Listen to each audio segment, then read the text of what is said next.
Hello, welcome to Divya's paradise. എല്ലാവർക്കും സുഖമാണെന്ന് വിചാരിക്കുന്നു. ഓണക്കാലമൊക്കെ ഇങ്ങനെ എത്തിയില്ലേ? അപ്പോൾ നമുക്ക് നമ്മുടെ ചാനലിൽ ഓണമായിട്ട് ഒരു മധുരം വേണ്ടേ? മധുരം. അപ്പോൾ ഇന്നത്തെ ഒരു കുക്കിംഗ് വീഡിയോ ആണ്.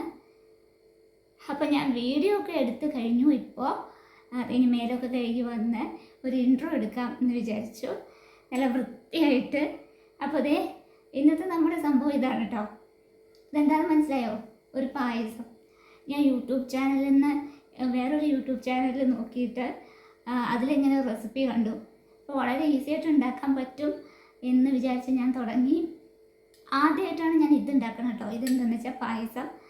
ഇതെന്തുകൊണ്ടാണ് ഉണ്ടാക്കണമെന്നൊക്കെ നമുക്ക് വീഡിയോ കണ്ടിട്ട് മനസ്സിലാക്കിയാൽ മതി. അപ്പോൾ പായസം ഞാനൊന്ന് ടേസ്റ്റ് ചെയ്ത് നോക്കട്ടെ.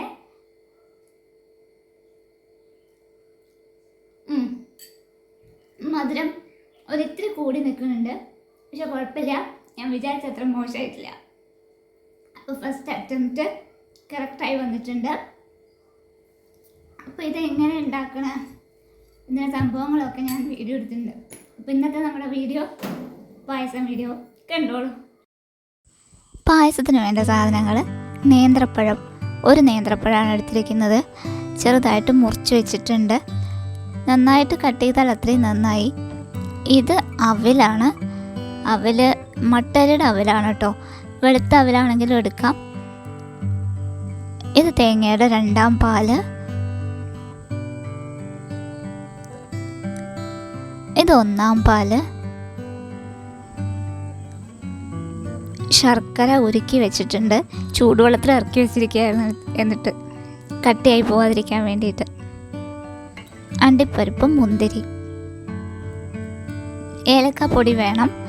അത് ഞാൻ ഇവിടെ വെച്ചിട്ടില്ല, എടുത്തിട്ട് പായസം ഉണ്ടാക്കുന്ന സമയത്ത് ലാസ്റ്റ് നമുക്ക് ഏലക്കാപ്പൊടി എടുക്കണം.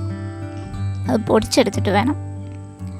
അപ്പോൾ ഇത്രയും സാധനങ്ങളാണ് നമ്മുടെ പായസത്തിന് വേണ്ട. നേന്ത്രപ്പഴവും അവലും കൂടെയുള്ള പായസത്തിന്. നോക്കാം, നമുക്ക് ഇനി പായസം ഉണ്ടാക്കാൻ തുടങ്ങാം. നമ്മൾ ചീനച്ചട്ടി അടുപ്പത്ത് വെച്ചു കേട്ടോ. ചീനച്ചട്ടി ചൂടായി വരുമ്പോൾ അതിലൊരു തുള്ളിയല്ല, ഒരു 2-3 സ്പൂണ് നെയ്യ് ഒഴിക്കുക. ഓപ്ഷണലാണ് നെയ്യൊക്കെ. നെയ്യില്ലാതെ എണ്ണയിൽ അണ്ടിപ്പരിപ്പ് മുന്തിരിയൊക്കെ വറുത്താലും കുഴപ്പമില്ല. ഞാനിവിടെ ഒരു 2-3 സ്പൂൺ നെയ്യ് ഒഴിച്ചിട്ടാണ് അണ്ടിപ്പരിപ്പ് മുന്തിരിയും വറുത്തെടുക്കുന്നത്. നമ്മൾ ചൂടായ നെയ്യിലേക്ക് അണ്ടിപ്പരിപ്പും മുന്തിരിയും ഇട്ട് കൊടുക്കുകയാണ്. അത് നമുക്കൊന്ന് റോസ്റ്റ് ചെയ്തെടുക്കാം.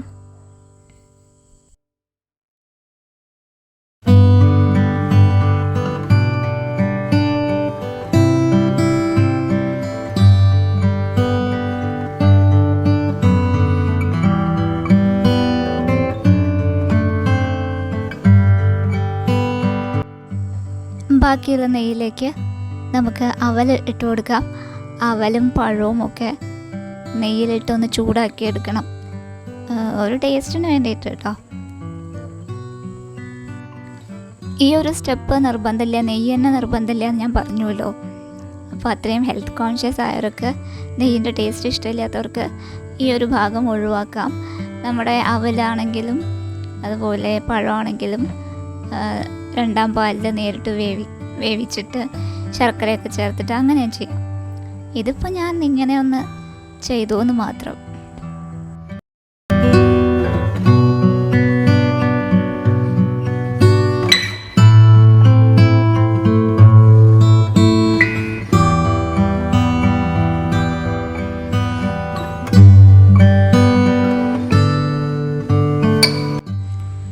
ഇനി അതേ പാനിലേക്ക് തന്നെ നമുക്ക് ഒരിത്തിരി കൂടെ നെയ്യ്, ഒരു പേരിനൊരിത്തിരി കൂടെ നെയ്യ് ഒഴിച്ചു കൊടുക്കാം.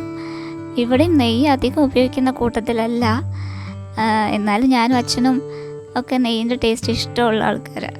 അമ്മയ്ക്ക് നെയ്യ് തീരെ ഇഷ്ടമല്ല. അപ്പോൾ ഒരു തുള്ളി നെയ്യ് ഒഴിച്ചിട്ടുണ്ട്. ഇനി ഇതിലേക്ക് നമ്മൾക്ക് പഴം ഇട്ട് കൊടുക്കണം.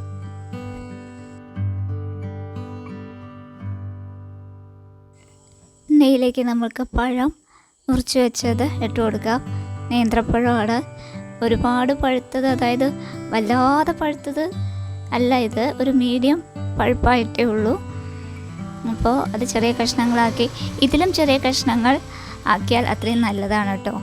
ഞാൻ ആ വീഡിയോയിൽ ഇത്രയും കഷ്ണങ്ങളാക്കിയിരുന്നില്ല. അപ്പോൾ എനിക്ക് തോന്നി വലിയ കഷ്ണങ്ങളായാലും പായസത്തിൽ സ്വാദുണ്ടാവില്ല. അപ്പോൾ മുറിക്കാമെന്ന് വിചാരിച്ച് ഞാൻ തന്നെ ചെറിയ പീസസ് ആക്കി. പക്ഷേ പായസമായി വന്നപ്പോൾ എനിക്ക് തോന്നി കുറച്ചുകൂടെ ചെറുതാക്കാമായിരുന്നു. എന്നാലാണ് അവലും ഈ പഴവും എല്ലാം കൂടെ ഒരു സിങ്ക് കിട്ടുള്ളൂ.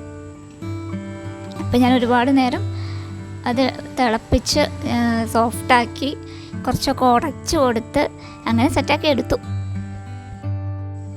ഈ നേന്ത്രപ്പഴം നെയ്യിൽ ഇങ്ങനെ ഒന്ന് റോസ്റ്റ് ചെയ്ത് ഒരു ഇത്തിരി പഞ്ചസാരയൊക്കെ മീതെ തൂവി കൊടുത്ത് കഴിക്കാൻ നല്ല ടേസ്റ്റാട്ടോ. ഒരിക്കൽ ഞാൻ അങ്ങനെ കഴിച്ചു, പക്ഷേ എനിക്കത് ഡൈജസ്റ്റ് ആയില്ല. എൻ്റെ വയറാകെ ഡിസോർഡറായി ഗൈസ്.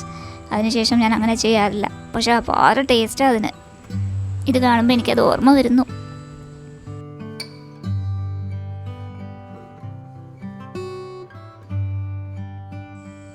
ഇനി നമുക്ക് പഴം പ്ലേറ്റിലേക്ക് മാറ്റാം.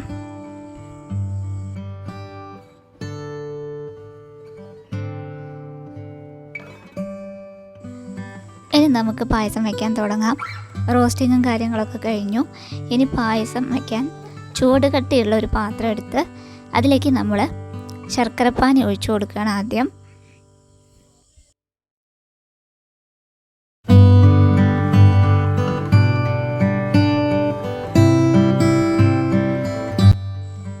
ശർക്കരപ്പാനി ചെറുതായി ഒന്ന് ചൂടായി വരുന്ന സമയത്ത് നമ്മൾ ഈ പഴക്കഷ്ണങ്ങൾ അതിലേക്ക് ഇട്ട് കൊടുക്കുകയാണേ. നമ്മൾ നേരത്തെ നെയ്യിൽ ഒന്നിട്ട് ചൂടാക്കിയെടുത്ത നമ്മുടെ പഴക്കഷ്ണങ്ങൾ, നേന്ത്രപ്പഴത്തിൻ്റെ കഷ്ണങ്ങൾ ശർക്കരപ്പാനിയിലേക്ക് ഇട്ട് കൊടുക്കുകയാണ്.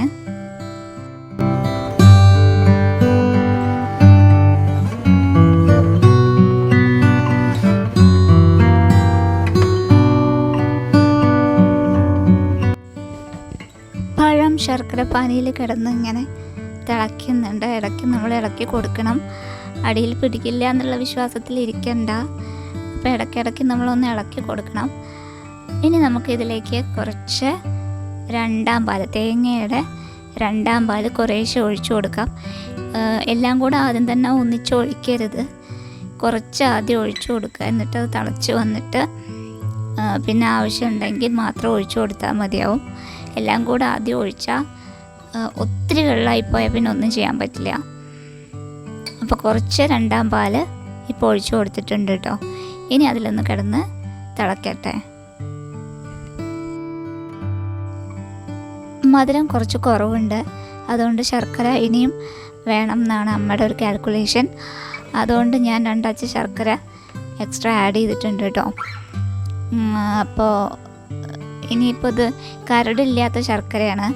നേരത്തെ ഉരുക്കി അരിച്ചപ്പോൾ ഒട്ടും കരടുണ്ടായിരുന്നില്ല. അതുകൊണ്ട് ഞാനിത് നേരിട്ട് അങ്ങോട്ട് ഇട്ടു. വീണ്ടും ഉരുക്കാനൊന്നും നിന്നില്ല.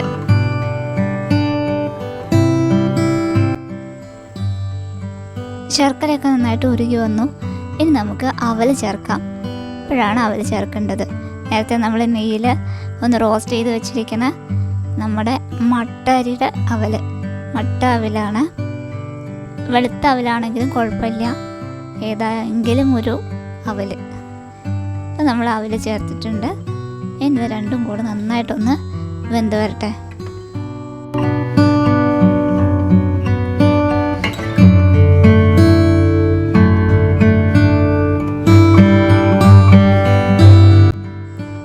അങ്ങനെ നമ്മുടെ പായസം അതിൻ്റെ ഫൈനൽ സ്റ്റേജിലേക്ക് എത്തിക്കൊണ്ടിരിക്കുകയാണ്.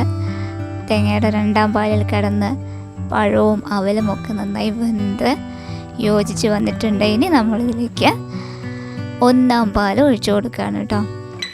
തേങ്ങയുടെ നല്ല ഫ്രഷ് ആയിട്ടുള്ള നല്ല ക്രീമി ആയിട്ടുള്ള 1-ാം പാൽ ഒഴിച്ചു കൊടുക്കാൻ പോവാണ്. ആഹാ, അതിലേക്ക് ഞാൻ ആ സ്പൂൺ കൊണ്ട്, അത് കാണാൻ നല്ല ഭംഗിയല്ലേ, അതുകൊണ്ടാണ് ഞാൻ അങ്ങനെ ഒന്ന് ഒഴിച്ചത്. പായസത്തിലേക്ക് ആ 1-ാം പാൽ ചെന്ന് ചേരുന്നത് കാണാൻ എനിക്ക് പണ്ട് മുതലേ ഭയങ്കര ഇഷ്ടമാണ്.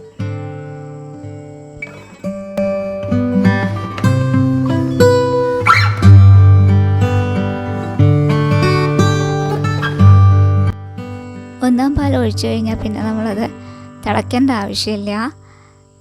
എൻ്റെ അമ്മയൊക്കെ സ്റ്റൗ ഓഫ് ചെയ്തതിന് ശേഷം ഒന്നാം പാൽ ഒഴിക്കുകയാണ് ചെയ്യുക. ഞാനതൊന്ന് ചേർത്ത് ഇളക്കി ഇനി നമുക്ക് തീ ഓഫ് ചെയ്യാം കേട്ടോ. തിളച്ചാൽ അതിൻ്റെ എല്ലാം പോവും. അതുകൊണ്ട് തിളയ്ക്കാൻ പാടില്ല. ജസ്റ്റ് ഒന്ന് ചൂടായി കഴിഞ്ഞാൽ നമുക്കത് ഓഫ് ചെയ്യാം. ഞാനൊരു ഇത്തിരി പായസം എടുത്തിട്ട് തേങ്ങാപ്പാലിൻ്റെ പാത്രത്തിൽ ഒഴിച്ച് ഒന്നും കൂടി ചുറ്റിച്ചെടുത്തു കേട്ടോ. കാരണം ഒട്ടും നമ്മൾ വേസ്റ്റ് ചെയ്യാൻ പാടില്ല നമ്മുടെ തേങ്ങാപ്പാൽ. അത്രയും പ്രീഷ്യസ് അല്ല, അത്രയും ടേസ്റ്റിയാണത്. അതുകൊണ്ട് ഞാനത് എപ്പോഴും അങ്ങനെ ചെയ്യാറുണ്ട്.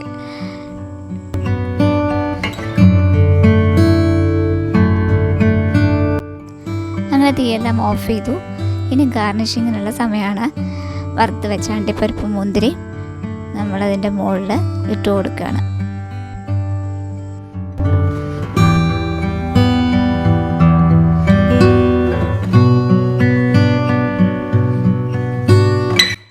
ഇനി ഒരിത്തിരി ഏലക്കാപ്പൊടിയും കൂടെ തൂവി കൊടുത്താൽ നമ്മുടെ പായസം ഉഷാറായി, അതിഗംഭീരായി.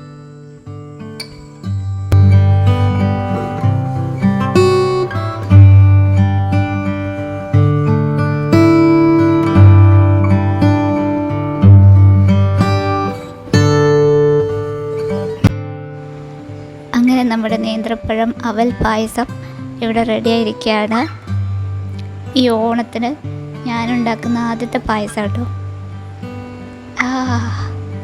ഏലക്കായുടെയും ശർക്കരയുടെയും എല്ലാത്തിൻ്റെയും മണം വരുന്നുണ്ട്. കുറച്ചുകൂടെ ഏലക്കാപ്പൊടി വെതറാണ്.